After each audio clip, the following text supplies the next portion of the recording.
Nazy, you've said the attack that Israel has unleashed is not just against Palestinians in Gaza, it's against Palestinians as a whole. Explain. Absolutely.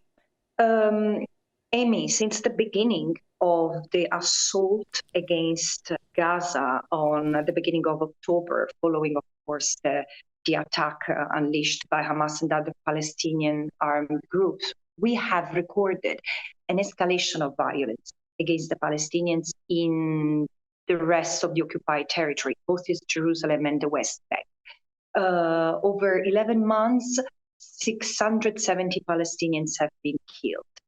Curfew, incursions and raids have escalated at unprecedented rates, particularly against the northern Gaza that over the past 2 weeks has experienced less lethal but similar attacks on civilian infrastructure, roads, water reservoir, electricity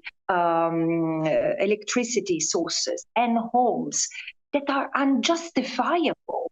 And the other thing is the detention.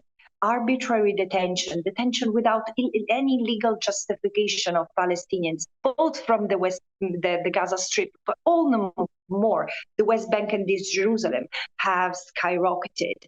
And all Palestinians, no matter their place of residence, have been exposed to humiliation and sadism, and what B'Tselem has qualified as a network of torture across Israeli detention centers. How can we explain that? This is why I say, while the international community has failed to prevent genocide in Gaza, we have to be very careful, because I do see patterns of violence clearly expanding to the West Bank and East Jerusalem, and ultimately the goal is the same.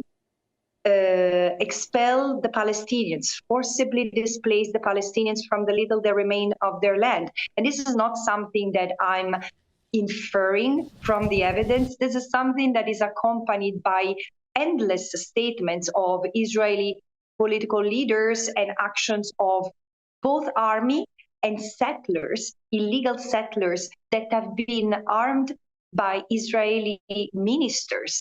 So there is a state endeavor sustaining this wild attack against the Palestinian people as such.